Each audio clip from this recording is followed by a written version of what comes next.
আজ আমরা এসেছি মাগুরা জেলার মধুমতি নদীতে ইলিশ মাছ ধরা, কাছ থেকে দেখা আর সেই অভিজ্ঞতাটা আপনাদের সাথে শেয়ার করার জন্য। আমরা উঠেছিলাম স্থানীয় মাঝির এক ইঞ্জিন চালিত নৌকায়। সঙ্গে ছিল 4 জন অভিজ্ঞ মাঝি। মোট 6 জনের এই নৌকা ভ্রমণে শুরু হলো আমাদের যাত্রা। 2 জন মাঝি জাল ফেলবে আর 2 জন নৌকা সামলাবে। শুরুতেই মাঝ নদীতে পৌঁছে একে একে জাল ফেলা শুরু হলো। নদীর নিয়ম মেনে জাল গোল করে ফেলা হলো। জালের এক পাশে বাঁধা থাকে বোতল, অন্য পাশ বাঁধা থাকে নৌকার সাথে। জাল ফেলা শেষে নৌকার ইঞ্জিন বন্ধ করে মাঝিরা বৈঠা বাইতে শুরু করলো। আমাদের কিছুক্ষণ অপেক্ষা করতে হবে। অপেক্ষার পর শুরু হলো জাল টানা। কিছুক্ষণ পরই ধরা পড়ল এক রূপালী ইলিশ। আমরা সবাই উত্তেজিত। টাটকা মাছ হাতের সামনে লাফালাফি করছে। সেই মুহূর্তের আনন্দ ভাষায় প্রকাশ করার মতো নয়। সত্যি বলতে তাজা ইলিশ এর আগে কখনো ধরে দেখা হয়নি। এরপরে আরও কয়েকটা মাছ ধরা পড়ল। এলো একটি মাছ ধরা নৌকা। শুরু হলো গল্প আর পান খাওয়া।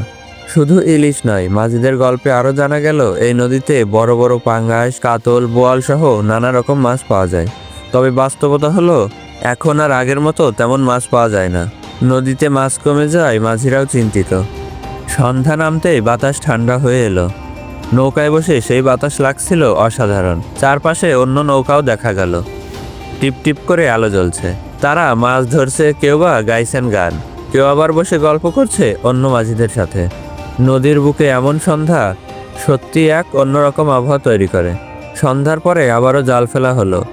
কিছু মাছ উঠলেও সেটাও খুব বেশি নয়। এই কষ্টকর জীবনই মাঝিদের জীবিকা। সারা রাত জেগে থাকতে হয়, ঠান্ডা বাতাস, অন্ধকার আর মাঝে মাঝে ঝড় বৃষ্টিও সামলাতে হয়।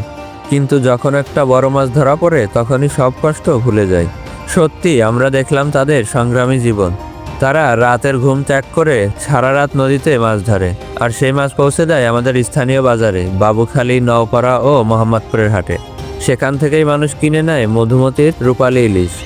আমাদের এই নৌকা ভ্রমণ শুধু মাছ ধরার অভিজ্ঞতাই নয়, বরং মাঝিদের জীবন, পরিশ্রম আর সংগ্রামকে কাছ থেকে দেখার সুযোগ ছিল। শেষ পর্যন্ত বলা যায়, নদীর বুকে এসে ইলিশ মাছ ধরা দেখা সত্যি ভোলার মতো নয়। একদিকে আনন্দদায়ক, অন্যদিকে শিক্ষণীয় অভিজ্ঞতা।